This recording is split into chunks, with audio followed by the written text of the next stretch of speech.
देखें, ये मैंने 1.5 किलो दूध लिया था। इसकी मैं तकरीबन ये समझ लें, मैंने इसको 2-3 दफ़ा बॉयल देकर इसको बिल्कुल स्लो आंच के ऊपर जो है रखा हुआ था। अब ये तकरीबन आधा हो गया है। अब हम इस दूध को फाड़ेंगे, क्योंकि हमने खोया बाहर से नहीं मंगवाया।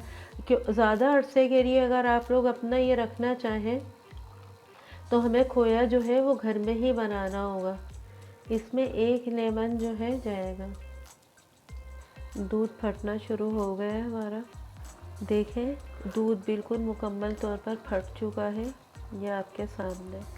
अब मैं इसका जो पानी है वो मैं फेंक दूंगी, या रखना चाहें आप लोग रख लें। बहुत से लोग इससे आटा गूंदते हैं।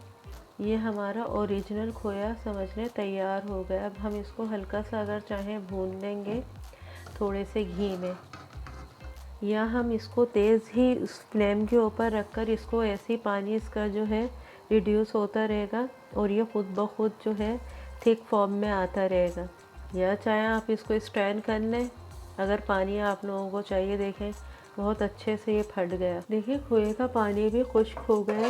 बाकी जो थोड़ा बहुत बचा था उसको मैंने ड्रेन कर दिया और इसमें मैंने थोड़ा सा घी डाल दिया 1 चमचे के बराबर, ताकि ये भूनता भी रहे और इसका कच्चापन ख़त्म हो जाए।